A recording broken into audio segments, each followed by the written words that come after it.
Hey guys, welcome back to another video, and today I'm gonna name my top 10 favorite roller coasters that I've ridden. Well, at least my top 10. Yeah, just ignore that in the background, that's just my cat. But anyways, let's go get on to the video. So in our number 10 spot is the Carolina Cyclone. Now the Carolina Cyclone is, my least favorite roller coaster.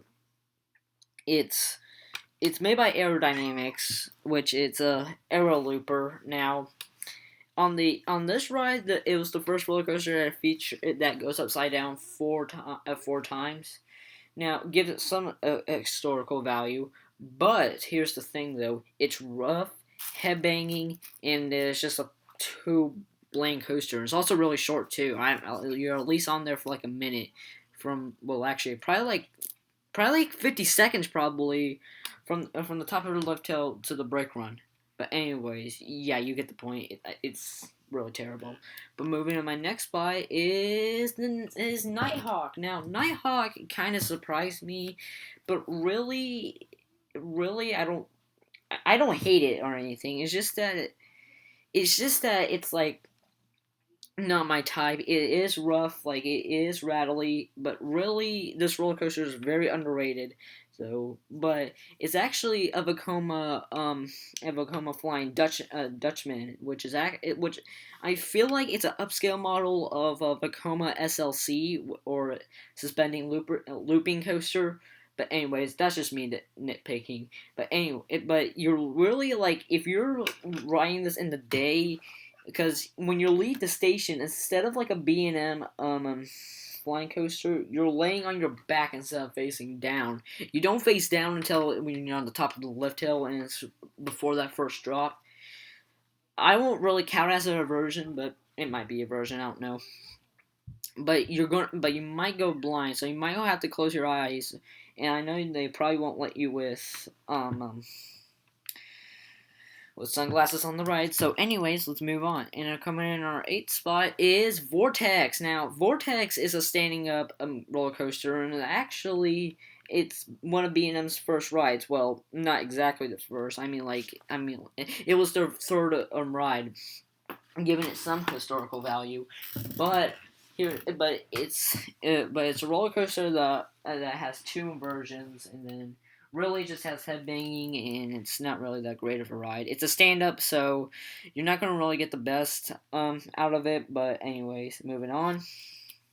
And moving on, in our seventh place is Viper. Now, Viper was my very first roller coaster that goes upside down. It was actually made by the same manufacturer of Carolina Cyclone, which is Aerodynamics. Now, this is actually an Aero custom looper rather than just a standard Aero looper. Now, the difference between these, I don't really know. I guess one of them is called a custom because you get to have as many as you want, probably. But really, I don't know, really. But anyways, this ride is fairly smooth as a ride older than their first. That's my favorite roller coaster at the park, which actually we're about to get to right now. And our next spot is Ride of Steel at Darien Lake. Now hold up. Oh, sorry about this. This pops up all the time. Now Viper is actually in Darien Lake, and this ride is at Darien Lake. Now this was my very first roller coaster, and it's actually I believe it's a mega coaster. That's what people say, but a mega coaster is a ride over 150 feet, but not over 200 feet. Now that I don't know about it, so I'm gonna call it a hyper coaster. It's an Intamin hyper coaster, but it was one. But people say it's in the terms of a mega coaster, so I'm just gonna call it a mega coaster for now. But it was actually Intamin's first mega coaster. But anyways, let's move on. And coming on our number fifth spot is the Hurler. Now this is located at Carowinds, which is actually where Vortex, Carolina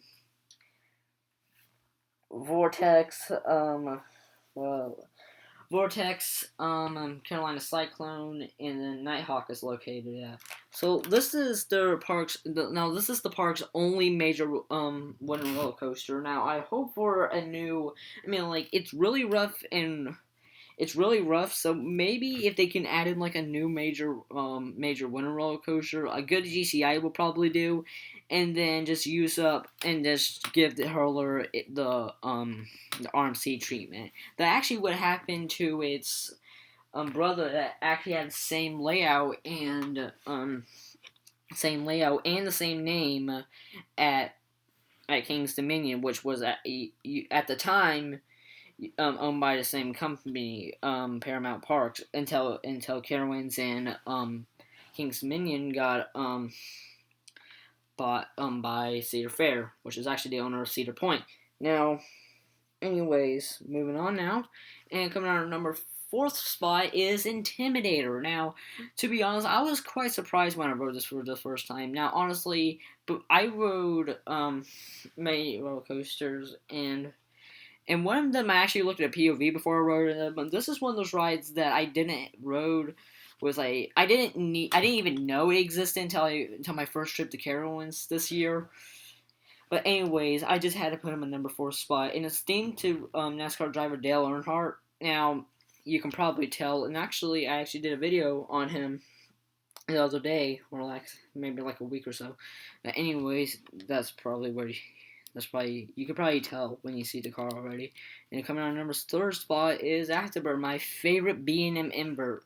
Now, this B&M invert actually quite surprised me when I first rode it. It wasn't my favorite at the time, or my 3rd favorite, but anyways, it's that 160 foot, 160 foot, something I always forget sometimes, drop. Now, it's actually, I believe the 3rd, I can't remember, but it's somewhere around 60s, I think 62, 63 maybe, I don't know, but it's really fast, and if you heard of the Intimidator 305, or I-305, you actually experience more G's on the Afterburn. Well, Intimidator used to be the king of G's until Afterburn took more G's. I mean, it's not a ton, I mean, like, it's only by like 0.3 G's, which actually ain't really a whole lot. So let's just say the Afterburn is a hair more intense than I-305. And coming on our 2nd spot is the Copperhead Strike, which is also located at Carowinds.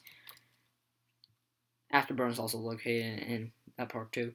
But Copperhead Strike, I couldn't find a picture to it, but if you want to look at a POV of it, you can, or want at least what it looks like, look at a picture on the internet and see you can find one. But for me, I couldn't even find one at all. So anyway, but it's actually, I believe, I want to say it's over a half mile long. So it's not the longest in the park. It's not the longest in the park. I mean, like, it's the park's only launch coaster. I mean, like, a good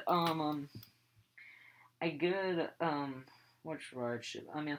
You could probably get like an Intamin and probably get the same layout probably, but the launches would be much forceful. But anyways, moving to our number 1 spot, and drum roll please, you probably already know if you watch my Fury 325 video, is Fury 325. Now, Fury 325 is my, and now if I go to Cedar Point one day, if I ride Steel Vengeance, which is actually their RMC that they have there, and if you now it might change. I mean, Fury 325 may be my 2nd favorite, and then Steel Vengeance might be my 1st. But I waited 2 hours just to get on this thing. Now the ride ain't operating right now, so if you're thinking want to go to the Carowinds this year and ride it in Fury, you can't. You can't ride Intimidator. I mean, you can ride Afterburn, but other than that, it's not really. You can't ride it until the park opens up back up next year, which I will actually try to get videos out by then. But anyways, that was my review. That was my top 10 favorite roller coasters. If you like this video, make sure to like and subscribe. Make sure to share it with your friends or whatever. And peace.